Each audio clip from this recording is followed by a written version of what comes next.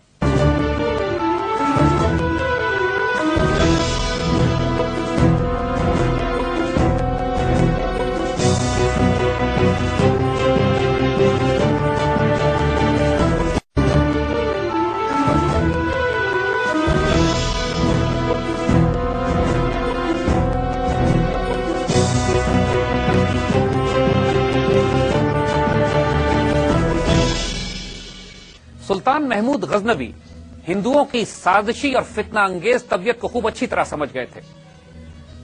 انہوں نے جو حکمت عملی ہندوؤں کے خلاف استعمال کی، اس کا بنیادی فوکس اس بات پہ ہوتا تھا کہ پہلے تو ان کا ملٹری انفراسٹرکچر تباہ کرتے تھے، ان کی فوجوں کو کچل کے تباہ برباد کر دیا۔ اس کے بعد وہ تمام روحانی مرکز یا مذہبی مرکز کے جہاں سے ہندو اپنے عقیدے کی طاقت پکڑتے تھے، یعنی وہ تمام بڑے بڑے بت، ان کو توڑ کر تباہ برباد کر کے سائیکولوجیکل وارفیئر میں ہندوؤں کو عبرتناک شکست دیتے تھے۔ اور تیسرا، ان کی تمام رولنگ کلاس جو برہمن اور پجاری، وہ بڑے بڑے لوگ کہ جو ذات پات اور چھوت کی بنیاد پر انسانوں پر حکومت کیا کرتے تھے، ان تمام کو ذلیل و خوار کر کے ان کی معاشی طور پر کمر توڑ دیا کرتے تھے۔ لہذا جب رولنگ کلاس کو اس کی معاشی طور پر کمر توڑ دی جائے، ان کا فوجی انفراسٹرکچر تباہ کر دیا جائے اور ان کے مذہبی عقیدے پر کاری ضرب لگائی جائے، اس کے بعد ہندو قوم اس قابل نہیں ہوتی تھی کہ سلطان کی مزاحمت کر سکے۔ دیکھیے، سلطان محمود غزنوی اس وقت جس پوزیشن میں تھے، آج پاکستان اس پوزیشن میں انڈیا کے خلاف ہے، اور پاکستان کے حکمرانوں اور قوم کے لیے بھی غیر معمولی سبق ہے ان تمام ملٹری کیمپینز میں جو سلطان محمود غزنوی نے اس وقت کے فتنہ انگیز ہندوؤں کے خلاف کیے۔ پاکستان کی فورن پالیسی اگر ان پرنسپلز پر استوار کی جائے جو محمود غزنوی نے ہندوؤں کے خلاف متعین کیے تھے، تو کوئی وجہ نہیں ہے کہ آج بھی ہم 17 حملے ہندوستان میں کر کے مزید کئی سومنات نہ فتح کر لیں۔ پاکستان کی سیکیورٹی، ڈیفنس اور ڈگنیٹی کے لیے یہ ضروری ہے کہ وہی رویہ ہندوؤں کے ساتھ اور انڈیا کے ساتھ اختیار کیا جائے جو سلطان محمود غزنوی نے ان کے ساتھ کیا تھا، کیونکہ یہی وہی زبان سمجھتے ہیں جو سلطان نے ان کے خلاف استعمال کی تھی۔ اگر ان کو موقع دے دیا جائے گا تو یہ جے پال کی طرح اسی طرح فتنہ انگیزی کر کے سلطان محمود غزنوی کی ریاست کو توڑنے کی کوشش کریں گے، جس طرح آج یہ پاکستان کی ریاست کو توڑنے کی کوشش کر رہے ہیں۔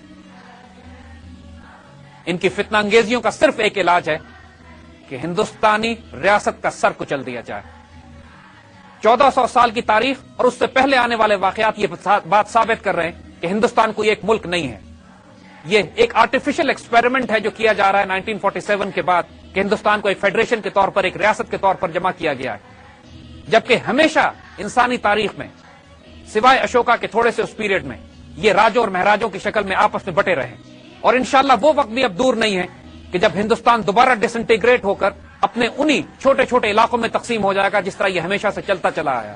پاکستان کی سیکیورٹی کے لیے یہ اب بالکل ناگزیر ہو گیا ہے کہ ہندوستان کی ریاست کو حصے بکھرے کر دیا جائے، اور پاکستان کو اپنے تمام وسائل اس سلسلے میں بروئے کار لانے چاہیے، بالکل اسی طرح جس طرح سلطان محمود غزنوی نے تمام ملت اسلامیہ کو کہ جو مغرب کی طرف واقع تھی اس کی حفاظت کے لیے ہندوستان کے اندر ان کی فوجی، مذہبی، سیاسی اور معاشی طاقت کو تباہ برباد کر کے رکھ دیا۔ سلطان محمود غزنوی کی سلطنت جب اپنے عروج پر پہنچتی ہے تو ایک غیر معمولی نقشہ پیش کر رہی ہوتی ہے، جو انشاءاللہ ہم امید کرتے ہیں کہ آئندہ آنے والے وقتوں میں بھی یہ نقشہ دوبارہ قائم ہوگا۔ سلطان محمود غزنوی کی حکومت ایران، افغانستان، سینٹرل ایشیا کے جنوبی علاقوں اور آج کے پاکستان پر محیط تھی۔ یہ اتنی بڑی کنفیڈریشن بنا چکے تھے وہ کہ جو اب اس قابل تھی کہ مسلمانوں کے لیے وہ راہ ہموار کر دے کہ بقیہ مزید ہندوستان پر حملے کر کے اس کو قبضہ کیا جا سکے۔ پھر تاریخ نے یہ دیکھا کہ آنے والے وقتوں میں مسلمان سلاطین اسی خیبر پاس کے راستے داخل ہوتے رہے اور بچے کچے ہندوؤں کا صفایا کیا جاتا رہا، اور سلاطین دہلی کے نام سے مسلمانوں کی حکومت دہلی میں قائم کی گئی۔ سلطان محمود غزنوی کی ان جنگی فتوحات کی خبریں جب خلیفہ بغداد کو پہنچی اور سلطان نے تمام تفاصیل لکھ کر خلیفہ کے پاس روانہ کی، تو خلیفہ نے اعلان کرا دیا کہ بغداد کی مساجد میں وہ تمام واقعات پڑھ کر سنائے جائیں، وہ کارنامے جو سلطان نے ہند میں انجام دیے۔ پورے ملت اسلامیہ میں خوشیاں منائی گئیں، سلطان نے ایک قیمتی خلعت نواب محمود غزنوی کی طرف روانہ کی اور ان کو یمین الدولہ کا خطاب عطا کیا۔ سلطان نے سومناتھ کے مندر کے ٹکڑے غزنی بھجوا کر ایک بہت بڑی جامع مسجد تعمیر کی اور اس میں جوتے رکھنے کی جگہ پر اس مندر کے ٹکڑے رکھوا دیے گئے۔ آج تک غزنی میں وہ مسجد قائم ہے اور وہیں پہ سومناتھ کے مندر کے ٹکڑے بھی وہیں دفن ہوئے ہوئے۔ ایک مرتبہ حاجیوں نے سلطان سے درخواست کی کہ ہمیں حج پر جاتے ہوئے دقت اور سیکیورٹی کے مسائل ہوتے ہیں، تو سلطان نے نہ صرف ان کے تمام خرچ کو دیا بلکہ ساتھ ایک دستہ بھی روانہ کیا جو ان کو حج کروا کر سکون سے واپس لے کر آیا۔ اس کی رحم دلی، اس کی نرمی، اس کی شفقت ضرب المثل تھی۔ ایک انتہائی علم دوست انسان، فردوسی اور بیرونی اسی کے دربار سے وابستہ تھے۔ لائبریریاں، مساجد، فوارے، آرام گاہیں، ہسپتال، شفا خانے، پوری سلطنت میں اس نے ایک جال بچھا کے رکھ دیا، اور اس کی رحم دلی اور انصاف ہر انسان کی زبان پہ تھا۔ یہ مرد مجاہد ایک شیر دلیر مسلمان حکمران جس نے قرون اولیٰ کے مجاہدین کی یاد تازہ کر دی، تقریباً 32 سال حکومت کرنے کے بعد غزنی میں انتقال کرتا ہے اور آج افغانستان کے صوبے غزنی میں اس کا مزار قائم ہے۔ محمد بن قاسم نے باب الاسلام کے ذریعے اسلام کو سندھ میں داخل کیا، مگر محمود غزنوی نے خیبر پاس کے راستے تلوار کی زور پر ہندوستان کے اندر اسلام کو اتنا اندر تک پہنچا دیا کہ اس کے بعد اسلام ہندوستان میں قائم رہنے کے لیے آیا تھا اور آج تک الحمدللہ پوری آب و تاب کے ساتھ موجود ہے۔ لیکن سلطان محمود غزنوی کی جنگی حکمت عملی کو آج بھی ڈپلوائے کرنے کی ضرورت ہے، کیونکہ وہی ایک واحد حل ہے، کیونکہ جب تک پاکستان مزید سومناتھ کے مندر نہیں توڑے گا اس وقت تک انڈیا پاکستان کے لیے مشکلات کھڑی کرتا رہے گا۔ اللہ اس مجاہد پر برکتیں نازل فرمائے۔ عالم اسلام کے عظیم ترین شہسواروں اور غازیوں میں محمود غزنوی کا شمار۔